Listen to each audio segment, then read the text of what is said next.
Le mariage, c'est un contrat à durée indéterminée. En d'autres termes, je voulais dire, l'homme peut être l'architecte, celui qui a reçu la vision. Mais les maçons de la famille, c'est la famille. Donc Jésus est venu rajouter une touche. Jésus est en train de dire, il y a des gens qui doivent rester célibataires. Si tu n'es pas d'accord, lève la main. Comme lui-même, comme Paul, 1 Corinthiens 7. 7 à 9, c'est la préparation qui compte. C'est pour cela, quand Dieu a créé Ève, en chemin, Dieu l'a préparé. Dieu l'a parlé concernant Adam, concernant leur environnement. Parce que pour bien agir, pour connaître l'homme, il faut connaître celui qui l'a créé. Et quand tu connais celui qui a créé, tu connaîtras l'homme. Est-ce que tout le monde est appelé à se marier? Matthieu, chapitre 19, à partir du 3e jusqu'au 12e verset. J'ai lu au nom de Jésus.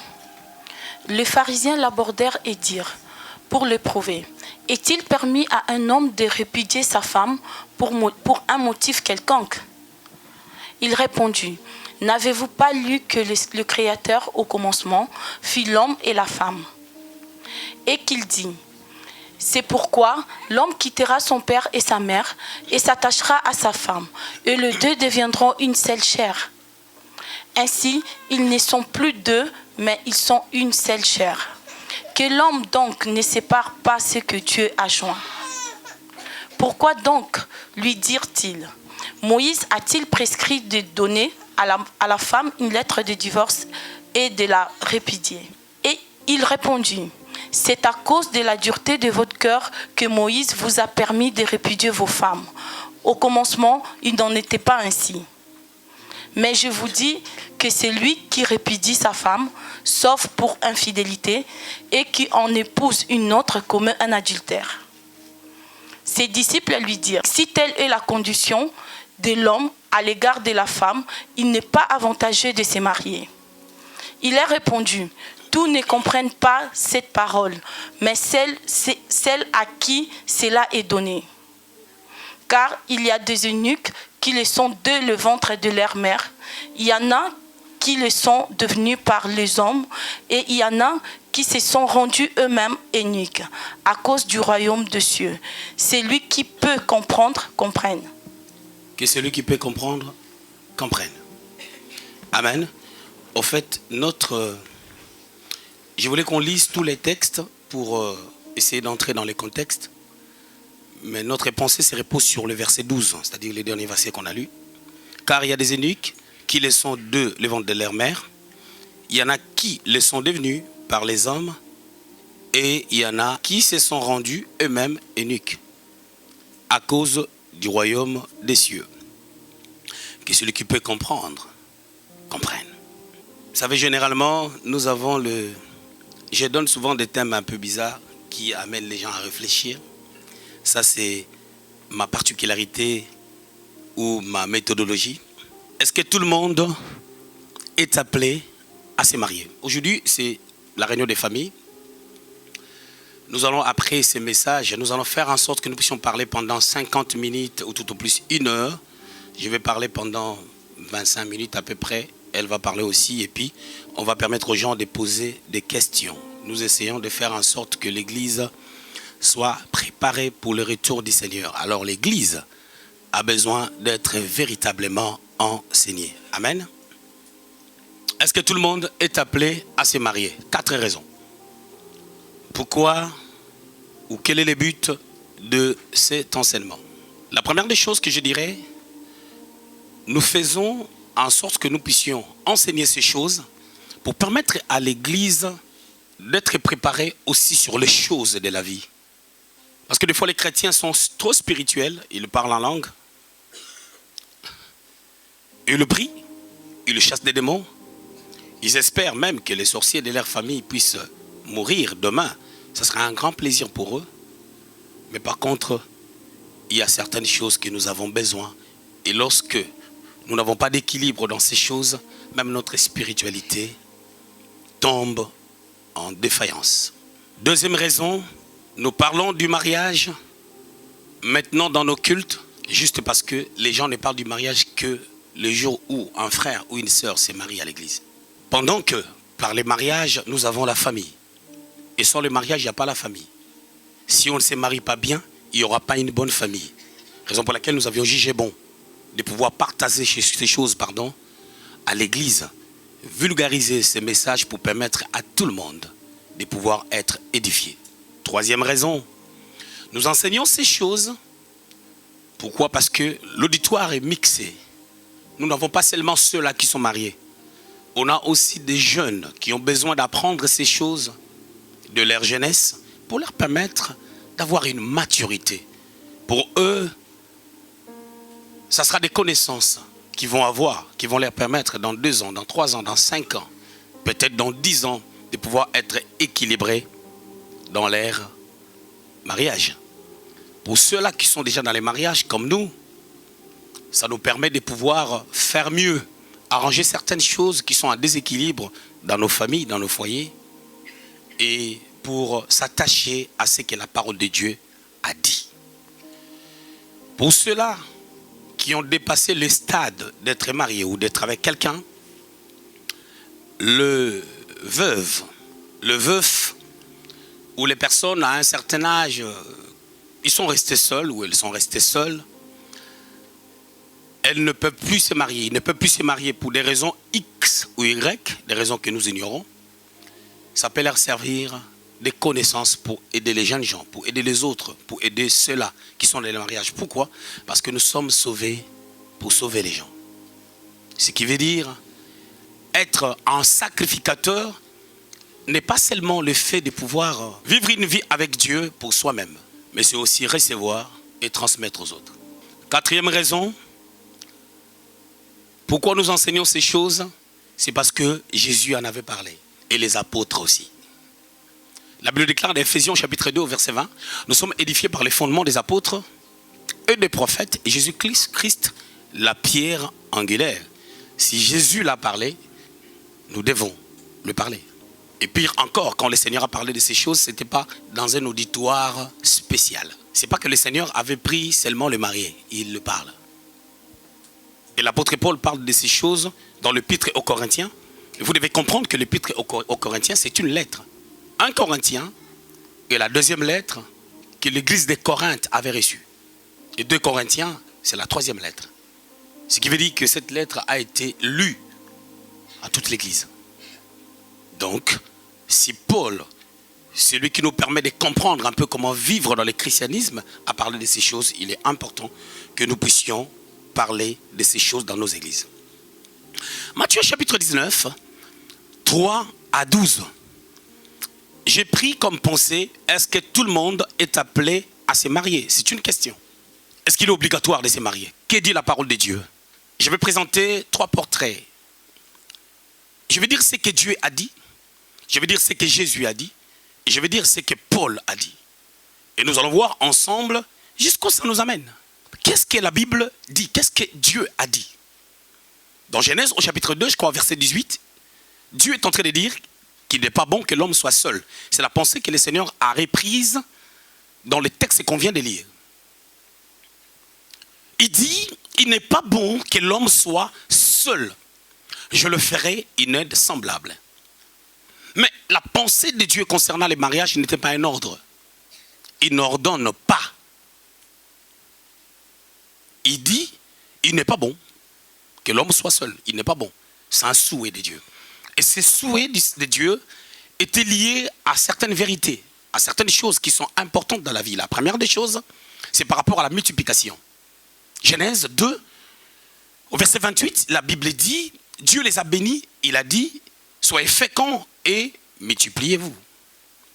Ce qui veut dire que pour qu'il y ait toi et moi, il a fallu qu'il y ait 2 personnes qui se mettent ensemble pour que moi et toi, nous soyons vivants. Et vous devez comprendre que nous tous, nous sortons d'Adam et Ève. Amen. Alors, il a fallu que ces derniers puissent se multiplier pour que le monde soit peuplé. On est bien d'accord? La deuxième des choses, il n'était pas bon que l'homme soit seul pour que l'homme ait une aide. Afin que les deux puissent se soutenir, se compléter. Parce que 2 vaut mieux qu'1. Il y a certaines décisions, quand tu les prends seul, tu peux prendre une mauvaise décision juste parce que tu as conçu la chose dans la solitude Et tu as cru que c'était bien. Mais quand tu es avec quelqu'un, elle peut t'apporter une résolution. Dans notre foyer, ma femme, c'est quelqu'un, elle ne prend jamais de décision précipitamment. Elle a un côté très patient par rapport à sa manière de prendre des décisions. C'est-à-dire quand il y a quelque chose, elle ne va pas dire tout de suite ce qu'elle pense. Moi, je suis quelqu'un, de la même manière que j'entends facilement la voix de Dieu, Dieu peut me dire telle personne a quelque chose, je l'ai dit. J'ai aussi un côté, je mets en pratique facilement ce que Dieu me demande ou ce que je ressens. Or, ce qu'on ressent, ce n'est pas ce que Dieu dit forcément. Je peux me tromper dans ce que je ressens. Il y a deux choses. Dans le prophétique, on ne ressent pas. Dans le prophétique, on écoute Dieu. Et à ce niveau, la patience pour mettre des choses en pratique compte beaucoup. Même lorsque Dieu parle, il faut qu'il y ait une sagesse pour mettre ces choses en pratique. Il y a un prédicateur qui voulait m'inviter pour prêcher. Quand on m'invite pour prêcher, je ne réponds pas tout de suite. Je ne dis pas tout de suite que je suis d'accord. Je dis toujours que je dois regarder mon calendrier. Et je crois que je fais bien quand je fais ça. Parce que un jour, 2 jours après, ce que j'ai compris de la situation, si j'étais parti, oh là là, l'année va faire peut-être encore une émission. Il est important, des fois, d'être comme ma femme. Elle prend son temps. Et surtout, c'est dangereux quand tu lui dis quelque chose, elle ne dit rien. Donc, c'est qu'elle ne s'associe pas à ton plan. Il faut vraiment qu'elle soit convaincue. C'est un côté bien. Ça nous permet de ne pas être impulsif. Et lorsqu'on met certaines choses en pratique, on les met bien. Ce sont là les choses qui ont permis à Dieu de pouvoir faire en sorte que l'homme ne soit pas seul. Mais comprenez une réalité. Lorsqu'on dit qu'il n'est pas bon que l'homme soit seul, c'est-à-dire la femme aussi, là où elle était dans l'éternité passée, elle ne pouvait pas être seule. Elle devait venir pour rencontrer l'homme. Amen. Voilà. Je donne une image, un portrait, et ma femme viendra continuer. Vous savez, les désirs de la femme se porteront vers son mari. Des fois, elle aime que je parle un peu, comme ça, elle vient compléter. Donc, moi, j'aime qu'elle parle. Ses désirs se tournent vers moi. Même quand il fait quelque chose, vous l'acclamez. Il faut mon avis. Même quand vous dites c'est bien, si moi, je ne dis rien, ce n'est pas encore ça. Il faut que moi, je valide. Et c'est ça. Et quand le couple n'a pas encore atteint ce niveau,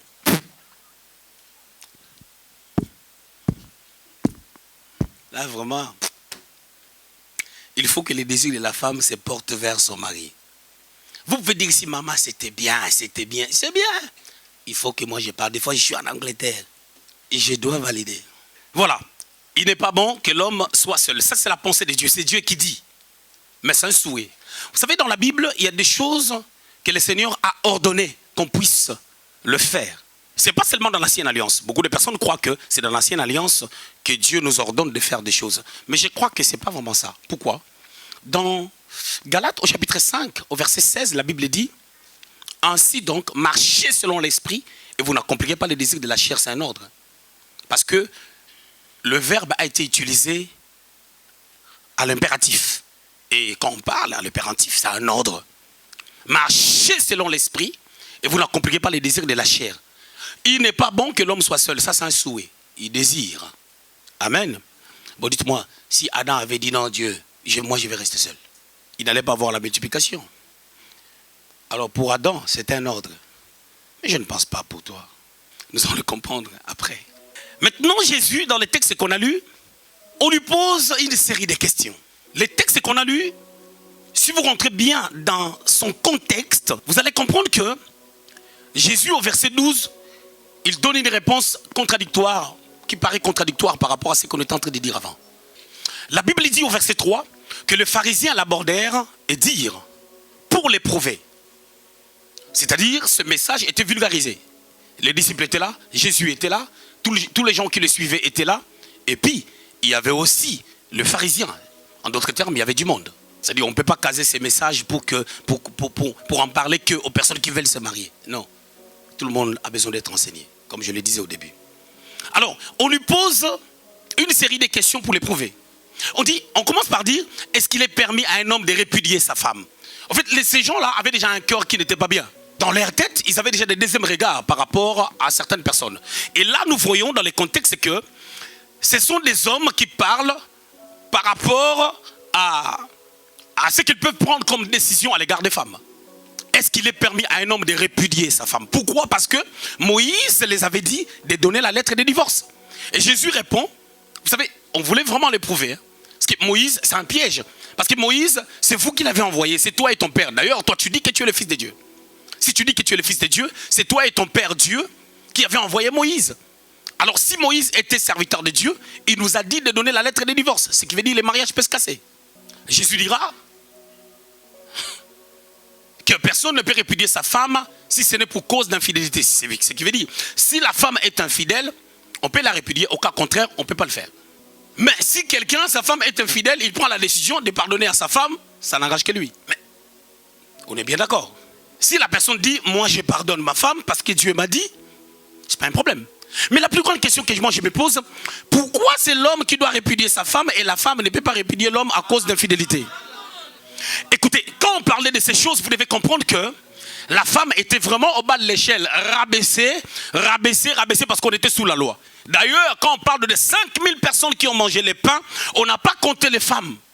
Mais j'aime la puissance du Seigneur qui avait dit que lorsque le consolateur, le Saint-Esprit viendra, il vous amènera dans toute la vérité.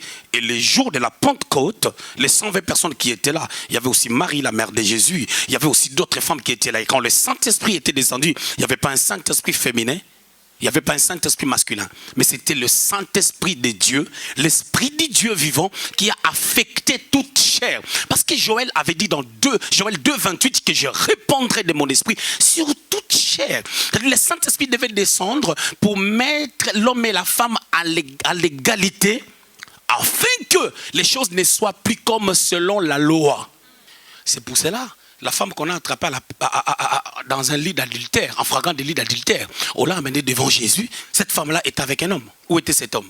Cet homme-là, le jour que je vais l'attraper, les gens qui l'ont amené, ils ont laissé partir cet homme. Hein. Réfléchissons. La femme, on l'a attrapée dans un lit d'adultère.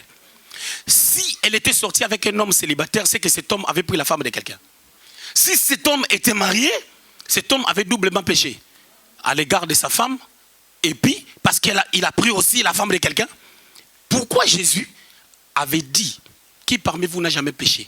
Parce que Jésus avait vu que leurs pensées étaient liées à la loi. Et ce n'était pas logique. Lui, il était venu pour ramener les choses selon la pensée de Dieu. C'est pour cela que tu vas remarquer, même quand les problèmes, lorsqu'on construit une maison, vous savez que si l'architecte ne fait pas les plans, la maison ne sera pas construite. Mais vous savez, quand la maison est finie, la personne qui reçoit beaucoup plus d'honneur, c'est le maçon. C'est le chef du chantier qui construit avec ses aides. En d'autres termes, je voulais dire, l'homme peut être l'architecte, c'est lui qui a reçu la vision. Mais le maçon de la famille, c'est la femme. Alors, le diable a compris aussi la position que la femme peut occuper. On l'a déjà frappé. Adam lui-même avait commencé, c'est la femme que tu as mis à côté de moi. Automatiquement, la femme rabaissée. Depuis le début. Rabaissée au temps de la loi, on ne pouvait même pas la compter dans les dénombrements. Alors, je disais que si l'architecte ne fait pas les plans, la maison ne sera pas construite. Donc l'architecte, c'est comme l'homme qui a reçu la vision de la famille dans les jardins dedans, parce que les jardins étaient leur maison. Mais la femme maintenant vient aider l'homme. Ce qui veut dire, la femme, moi je la prends comme le chef du chantier, qui vient en fait exécuter, ou je dirais matérialiser la vision de l'architecte. On est bien d'accord? Ok. Et là, je démontre l'importance de la femme qui a été réduite. C'est une pensée diabolique. Hein, parce que le diable avait un problème avec la postérité de la femme. Tu ne peux pas avoir un problème avec ma postérité si tu n'as pas a priori un problème avec moi. Son problème commence avec la femme. Son objectif, c'était de rabaisser la femme. Et si la femme est rabaissée, la femme ne pourra pas se sentir utile. D'ailleurs, nous tous, quand tu rencontres des gens qui te disent que tu n'es pas jolie, tu n'es pas ceci. D'ailleurs, chez des filles, c'est fort. Hein, dès qu'on dit, d'ailleurs, tu n'es même pas jolie, elle va aller chercher les miroirs pour regarder si ce qu'on a dit, c'est vrai. Des fois, j'aime mon caractère. Je n'ai pas besoin de l'approbation de quelqu'un pour me dire quoi que ce soit. Non, moi-même, je crois déjà à moi. Et les diables, maintenant, pour m'attaquer, les diables, il y a d'autres personnes qui disent aussi que je suis orgueilleux. Et je suis content quand on dit ça. Ça, c'est des choses que j'ai travaillées en moi, en fait qu'on ne puisse pas, que les diables ne puissent pas me tirer vers les bas. C'est stratégique que les diables font ces choses. C'est pour ça qu'il faut vivre. Bien entendu, on doit écouter les conseils, mais il ne faut pas être influencé par ce que les gens disent et par ce que les gens pensent, parce que tu auras du mal à progresser dans la vie. Je ferme cette fenêtre. Alors, là, nous voyons l'importance quand même de la femme. Donc, ce qui veut dire qu'il est bon de se marier. Mais retournons dans ce que Jésus a dit. Jésus a répondu à ces gens-là dans leurs questions que Moïse vous a dit de donner la lettre de divorce à cause de votre méchanceté. Quels étaient les problèmes que Jésus est en train de leur réprimander? Il dit, Moïse vous a dit de donner la lettre de divorce à cause de votre état du cœur. Pourquoi? Parce que ces gens-là avaient la capacité d'attraper 2 personnes en flagrant délit, faire partir l'homme et puis condamner la femme. 2, parce que ces gens-là, ils avaient des deuxièmes regards envers d'autres femmes. Et ils avaient la facilité, parce qu'ils tombent amoureux d'une autre femme, ils avaient la facilité de pouvoir chasser leur femme. C'est pour cela que Jésus les bloque. Il dit, Moïse vous a parlé de la lettre de divorce. Donc ça sous-entend que quand Moïse les a dit de donner la lettre de divorce, donc tu peux donner la lettre de divorce, peut-être, même si la femme ne commet pas l'infidélité. Et le Seigneur s'appuie maintenant sur l'infidélité. Il dit, tu ne peux pas chasser ta femme si ce n'est pour cause d'infidélité. Là, ça crée un problème. Ils ont dit, si telle est la condition du mariage, ça devient compliqué. Parce que nous, notre cœur regarde d'autres filles. Vous savez, il y a toujours une version modifiée de ta femme. Hier, je parlais à quelqu'un, je lui ai dit, un jour, tu vas rencontrer 33 versions modifiées de ta femme. C'est-à-dire, ici, là où ta femme s'est un peu gonflée, ici, pour l'autre que tu vas voir, elle ressemble à ta femme, mais c'est aplati. Hein? C'est vraiment bien arrangé. Tu peux voir la version modifiée de ta femme. Hein? Est-ce que je peux parler librement? Des fois, ta femme ici, c'est plat. La version modifiée, maintenant, c'est... Où tu sens que tu es au numéro... La personne passe comme ça, elle part au numéro 55A. Mais l'autre partie du corps reste au numéro 53. Moi et mon frère, tu sais ce qu'on se ressemble. Mais moi, c'est la version grande. Lui, c'est la version normale. Mais on se ressemble. Hein? Et quand on nous voit, on a les mêmes reflets, on a la même démarche, on regarde pareil, surtout les yeux ici, pareil. Mais moi, la version grande, lui, la version normale. Pour ne pas dire la version petite. Alors, si ta vie, la relation que tu as avec ton conjoint ou ta conjointe est liée à la version extérieure, demain, quand tu vas voir la version modifiée, tu vas laisser. J'aime Joseph. Joseph, la femme vient lui dire que je suis enceinte d'un inconnu parce que les prophéties qui ont été données que la Vierge sera enceinte sont tombées sur moi et il n'y a pas de preuve. On ne peut pas vérifier l'ADN pendant que l'enfant est dans le ventre, non? Jamais. Et du coup, Joseph, j'aime Joseph. La Bible dit, hein, il ne voulait pas diffamer Marie. Il voulait rompre secrètement. Si c'était toi, moi je vous avais dit, hein, les filles d'aujourd'hui, franchement, je vous avais dit, même j'ai soupçonné, même sa famille, des liens. Tu changes même la démarche. C'est comme si je suis en train d'attaquer les hommes, mais c'est bien, comme ça il va parler aux femmes. J'aime Joseph. Il a pris son temps. Vous savez, quand tu prends ton temps, le Saint-Esprit viendra te parler. Et un ange est venu visiter Joseph pour dire ce qu'elle est en train de dire, c'est vrai. Mais si Joseph n'avait pas pris le temps, c'est Joseph qui allait salir la réputation de sa femme. Et demain, il change encore d'avis pour dire que l'ange m'a parlé. On allait croire à quoi? Jusque-là, je n'ai pas encore touché le nœud de notre problème. Les gens ont dit, si c'est ça la condition pour le mariage, c'est pas intéressant de se marier. Verset 10. Ses disciples lui dirent, si telle est la condition de l'homme à l'égard de la femme, il n'est pas avantageux de se marier. Écoutez, les disciples entrent dans une histoire. D'abord, la question, c'était les pharisiens qui avaient posé cette question. Mais les disciples entrent là-dedans. C'est-à-dire, quand Jésus parlait aux pharisiens, les disciples étaient là, ils étaient en train de penser aussi à leur vie. Et les disciples ont dit, si c'est ça la condition, il n'est pas important de se marier. Là, les disciples des païens. Écoutez maintenant ce que le Seigneur dit. Verset 11. Il leur a répondu. Tous ne comprennent pas cette parole, mais seulement ceux à qui cela est donné. C'était quelle parole? C'est le verset 12. Il y a des eunuques qui le sont de le ventre de leur mère. Il y en a qui le sont devenus par les hommes. Et il y en a qui se sont rendus eux-mêmes eunuques. le Seigneur dit quelque chose, c'est contradictoire par rapport à ce qu'on est en train de parler avant. On parle du mariage. Mais toi, tu nous sors les histoires d'eunuques. C'est une parabole. C'est pour cela qu'il finit en disant que celui qui peut comprendre, comprenne. C'est quelque chose qui devait les amener à réfléchir. Ici, Jésus voulait dire, il y a de ceux-là qui sont faits, en sortant du ventre de leur mère, ils sont faits pour se marier. Il y a de ceux-là qui se marient à cause de l'influence des hommes. Il y a de ceux-là, par les soucis d'être la femme de quelqu'un ou le mari de quelqu'un, il se marie. C'est ce que le Seigneur voulait dire. Il rajoute, il dit que celui qui veut comprendre, comprenne. Équation, finie. L'histoire est finie là. Et c'est ça notre thème. Et par cette pensée, nous comprenons que Jésus est venu rajouter une touche. Jésus est en train de dire, il y a des gens qui doivent rester célibataires. Si tu n'es pas d'accord, lève la main. Hein. Comme lui-même, comme Paul. 1 Corinthiens 7.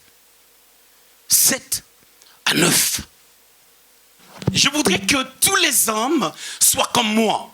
Ça c'est Paul qui dit. Il veut que tout le monde soit comme lui, célibataire. Mais chacun tient de Dieu un don particulier. L'un d'une manière, l'autre d'une autre. C'est-à-dire chacun, tiens, là il parle de lui. Il dit, j'ai reçu un don particulier. En restant célibataire, je ne me masturbe pas. Je ne cours pas derrière d'autres femmes.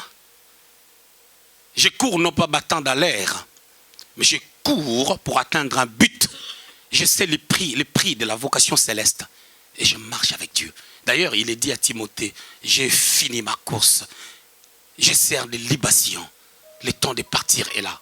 Il a dit même que je suis pressé d'aller de l'autre côté. Mais à cause de vous, je reste là. Donc Paul savait comment il marchait avec Dieu. Il dit, je voudrais que tout le monde soit comme moi. Paul contredit Dieu, qui a dit qu'on doit se marier pour se multiplier. Non, il ne contredit pas Dieu. Il est en train de donner un avis sur base des attitudes et des comportements des gens. Et plus encore, sur base de ce que Jésus a dit. Je vais revenir sur le verset 12 là. Ok, on continue. Verset 8. À ceux qui ne sont pas mariés et aux veuves, j'ai dit qu'il leur est bon de rester comme moi. Écoutez. Le veuve, il y en a de toutes catégories. Tu peux perdre ton mari, tu as 30 ans, tu as 35 ans, tu as 40 ans. Quand le mari est décédé, tu dois te remarier. Logiquement. On continue d'abord. Verset 9. Mais s'ils manquent de maîtrise eux-mêmes, qu'ils se marient, car il vaut mieux se marier que de brûler. Là, Paul est équilibré. Il dit, tu peux rester comme moi si tu as un don particulier de la part de Dieu. Est-ce que tu as ce don-là? 2. Ici, il dit, mais qu'il se marie. Ce qui veut dire, dans les contextes, on parle de veuve. Mais je peux aller plus loin pour dire que quand tu es célibataire, si tu sens que tu te brûles, marie-toi. Sinon, tu vas te brûler. Et quand tu vas te brûler, tu vas commencer à développer des femmes et des maris des nuits par ta pensée. Comment les gens sont possédés? Dans leur âme. Par des maris et des femmes des nuits, mais c'est dans leur pensée. Ils s'imaginent des choses. Ça, c'est Paul maintenant qui dit. Mais ce que Paul a dit, ça paraît bizarre. Hein? Beaucoup de personnes, quand ils lisent ces versets, ils tournent la feuille. Ils ne cherchent pas à en savoir plus. Ils tournent la feuille. Non, moi je... pardon. Ils ne cherchent même pas à comprendre la profondeur de ce que Paul voulait dire. Paul donne un avis. Il parle à qui? Il parle à l'église de Corinthe, une église à cette époque qui avait 5 ans, qui avait beaucoup de problèmes. À tel point que, dans 1 Corinthiens chapitre 5, on dit qu'il y avait un homme qui sortait avec la femme de son père. Un homme qui a fait ce que Ruben avait fait. Ruben est sorti avec la femme de son père, Bila. C'était une église désordonnée. Si je peux me permettre de lire, c'était une église qui avait beaucoup de problèmes. C'est dans cette église qu'on a comparé les gens. Nous, on est pour Paul, nous, on est pour Apollos, nous, on est pour Céphas, qui n'a jamais été à Corinthe. Ils n'ont jamais vu le visage de Céphas. Et d'autres ont dit, on est pour Christ. Il s'agit bien de cette église où il y avait trop de problèmes. Et Paul donne un avis par rapport à certains désordres qui se faisaient. Mais Jésus dit, il y a de ceux-là qui sont nés vraiment pour se marier. D'autres, non. Mais c'est ce qu'il a dit. D'autres, non. Ils se retrouvent dans le mariage, homme ou femme, à cause de l'influence des gens. Non pas forcément parce que les gens les avaient poussés, mais aussi parce qu'ils ont regardé d'autres personnes qui se marient. Et aussi, ils disent, moi aussi, je dois me marier. Et il dit, d'autres personnes par souci du royaume. C'est-à-dire, ils se brûlent tellement Ils se disent non, je dois travailler certaines choses en moi pour être un bon mari pour une femme, une bonne femme pour un mari. Ça, c'est plus l'influence des hommes, mais ça devient un travail que la personne se fait parce que la personne se brûle. Dans Luc au chapitre 2, à partir du verset 36 à 38, on nous raconte une belle histoire. Jésus dans le temple avec Siméon, et puis après, on parle d'une femme qui s'appelait Anne. Anne a vécu avec son mari pendant 7 ans, et son mari était décédé. Elle est restée au temple, ici on parle d'elle jusqu'à l'âge de 84 ans. Elle n'a pas quitté le temple, elle servait Dieu, elle est restée célibataire, elle ne s'est plus remariée. C'est le Saint-Esprit qui lui avait dit, je ne sais pas. On ne la draguait pas, je ne sais pas. Mais quelle est la leçon que je vais donner avant que je clôture? Nous avons ce que Dieu a dit, ce que le Seigneur a dit et ce que Paul a dit. Cela nous permet de pouvoir savoir qui doit se marier. Est-ce que tout le monde est appelé à se marier? Quand on dit tout le monde est appelé à se marier, ou quand on pose la question pour savoir est-ce que tout le monde est appelé à se marier, c'est dans le temps ou dans le futur? Est-ce qu'on peut rester comme ça éternellement ou on doit se marier à un certain temps donné ou pas? Est-ce qu'on doit rester célibataire? Est-ce qu'on doit se marier à un temps donné? Le problème, c'est la préparation. Mais qui sont de la race de ceux-là qui sont nés pour se marier? On peut les sentir. Joseph était fait pour se marier. Un problème a surgi. Ils étaient fiancés avec Marie. Il était tellement fait pour le mariage. Il n'a pas pris le temps de pouvoir tout casser tout de suite. Et ça démontre qu'il était fait pour le mariage. Vous voyez la race des personnes qui sont faites pour se marier. Je ne dis pas que Joseph n'avait pas de défauts. Mais je suis en train de dire qu'il a pris le temps de vouloir rompre avec Marie secrètement au lieu de la diffamer. Mais il arrive des fois, dans le couple ou dans la famille, on cherche tellement à avoir raison. En cherchant à pouvoir se protéger, tu exposes les autres. Une femme avait attrapé son mari en train de coucher avec sa première fille. Leur première fille. La femme a gardé ça dans son cœur. La première fois, la deuxième, la troisième fois. Elle a pris ses clics et ses claques, elle a quitté le mariage. Les gens ont parlé, elle a quitté le mariage, c'est une bonne fille. Elle est en train de réfléchir. Si je l'ai dit, cette fille-là, on ne la mariera plus. Elle a gardé ça, elle a gardé ça. Les années sont passées. La fille a grandi, a grandi. Les hommes tournaient tout autour de la fille. À un moment donné, la femme aussi a craqué à cause de la pression des gens et de ce que les gens disaient. Elle a lâché le morceau. Elle a dit, si je suis dans cette position, c'est parce que cet homme-là que vous croyez qu'il est bon, coucher avec ma fille, avec notre fille. Et à partir de ce jour-là, jusqu'à aujourd'hui, que je vous parle, la fille-là ne s'est jamais mariée. Parce que la maman avait dit qu'elle couchait avec son papa. Et sa réputation a été bafouée. Dieu pardonne toutes sortes de péchés. Peut-être que Dieu avait pardonné, Dieu avait arrangé sa situation. Mais à cause de la vérité, parce que sa maman a voulu aussi se justifier. Or, ce que je sais, la vie des parents doit être une sémence pour leurs enfants. Mais aujourd'hui, les parents se protègent bien à la merci des enfants. Parce que tout ce que les enfants font, c'est par rapport aux erreurs des enfants. N'est-ce pas que quand vous vous disputez, les enfants sont là? Ils entendent. Ils vont taper les gens à l'école sur base de ce que vous faites. Je vais te taper. Toi, je vais te taper. La femme aussi. Viens. Viens. Les enfants voient. Moi, un jour, je vais te taper. Viens, je vais t'appeler la police. Donne-moi le téléphone là. Ton enfant s'appelle qui? Jaden? Qui? Donne-moi le téléphone. Là, maman a déjà le téléphone là. Fais, je vais appeler la police. En plus, le numéro de la police, c'est pas long. Tu vois, 3-4 chiffres. Les enfants voient. La vie des parents doit être une sémence. Joseph dit, je ne vais pas la diffamer. Je vais protéger sa réputation. Parce que le mariage est un contrat. Écoutez-moi, les gens qui me suivent sur Internet, 3-4 catégories de personnes. Écoutez-moi, messieurs, dames, vous qui réfléchissez bien, écoutez-moi, je vous dis merci pour tous les commentaires que vous mettiez pour nous, qui nous encouragent. Écoutez-moi aussi, aventuriers, messieurs, dames de la rue, pervertis, ennemis des gens des biens.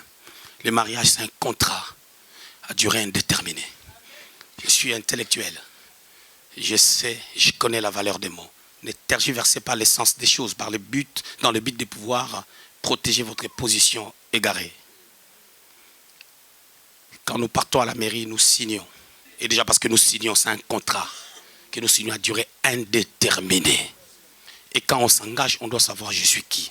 Je suis fait pour ces choses. Est-ce que je suis déjà prêt? Tu peux ne pas être fait pour ces choses, mais quand tu te prépares, tu seras là pour ces choses. C'est la préparation qui compte. C'est pour cela, quand Dieu a créé Ève, en chemin, Dieu l'a préparée. Dieu l'a parlé concernant Adam, concernant leur environnement, concernant les jardins. Mais Dieu ne lui a pas parlé du diable. Parce que pour bien agir, pour connaître l'homme, il faut connaître celui qui l'a créé. Et quand tu connais celui qui a créé, tu connaîtras l'homme. Pour connaître les diables, tu dois connaître Dieu. C'est pour cela que Dieu n'a pas pris le temps de citer le nom du diable, ni à l'homme, ni à la femme. Dieu ne les a pas parlé de l'ennemi. Dieu les a parlé seulement du bien et de la connaissance. Et Adam aussi, avant que Ève soit créée, elle avait reçu des enseignements. Quand Dieu lui a dit, il n'est pas bon que l'homme soit seul, il lui a dit, je vais te créer une femme. Mais cette femme-là, elle aura la poitrine, elle aura comme ceci, elle aura une attirance particulière, elle sera comme ceci, comme cela. Elle sera pour toi une aide, prends soin d'elle. Aime-la comme Christ aimera l'Église. Donc pour que la femme soit soumise, il faut que l'homme l'aime comme Christ. Vous savez, on a une tribu chez nous, et je ne citerai pas les noms. Souvent, il se promenait, papa devant, la maman derrière. La maman n'a jamais mis des chaussures, que des babouches. Et les messieurs devant, toujours tirés à 4 épingles. La maman derrière. Ils ne se promènent jamais ensemble. Les papas devant. Dis, mais suis-moi, dis. Tu ne vois pas que la voiture est de l'autre côté, qu'à moi. Je n'ai jamais insulté ma femme. Ni avant le mariage, ni après. Elle ne m'a jamais insulté. Et vous les hommes, vous devez comprendre que tout ce que, c'est par là que j'achève, tout ce que la femme dit, il ne faut pas faire attention à tout ce que la femme dit. Ça ne vient pas de son cœur. Ça vient seulement de sa fierté. Toi, sois comme Christ. Nous déconnons beaucoup, nous les humains, mais Jésus nous pardonne. Combien de fois tu as dit, franchement, moi, Dieu ne m'écoute pas. Mais il t'aime. Soyons comme ça à l'égard de nos femmes. Que Dieu nous bénisse. Ma femme, tu peux... Le mariage, c'est un contrat à durée indéterminée. D'autres termes, je voulais dire, l'homme peut être l'architecte, celui qui a reçu la vision. Et le maçon de la famille, c'est la femme. Pour nous que Jésus est venu rajouter une touche. Jésus est en train de dire, il y a des gens qui doivent rester célibataires. Si tu n'es pas d'accord avec lui, comme lui-même, comme Paul, 1 Corinthiens 7 à 9, c'est la préparation qui compte. C'est pour cela, quand Dieu a créé Ève, en chemin, Dieu l'a préparé. Dieu l'a parlé concernant Adam, concernant leur environnement. Parce que pour bien agir, pour connaître l'homme, il faut connaître celui qui l'a créé. Et quand tu connais celui qui a créé, tu connaîtras l'homme. Est-ce que tout le monde